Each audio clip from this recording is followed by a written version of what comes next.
किसी के मुंह लगना ठीक नहीं है। मेरे मुंह मत लगो, उसके मुंह मत लगो। दोस्तों, इस तरह के सेंटेंसेस को हम अंग्रेज़ी में किस तरह से बोलेंगे वो आज हम इस वीडियो में जानेंगे।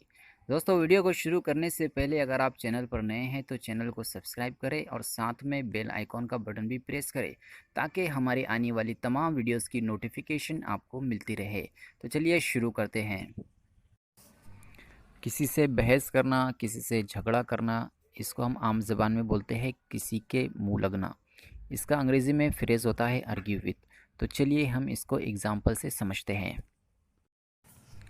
किसी के मुंह लगना ठीक नहीं है। Argue with anyone is not good. Argue with anyone is not good.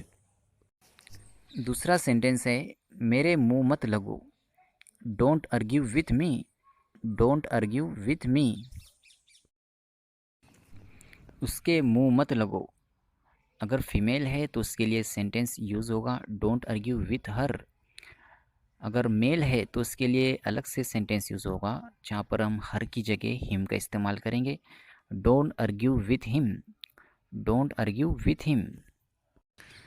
Video के आखिर में आप लोगों के लिए एक सेंटेंस है, तुम्हें उसके मुंह नहीं लगना चाहिए। दोस्तों, इसका आंसर आप मुझे कमेंट बॉक्स में ज़रूर बताइए। वीडियो अगर आपको अच्छा लगा है तो वीडियो को लाइक शेयर ज़रूर करें। मिलते हैं नए वीडियो में नए टॉपिक के साथ।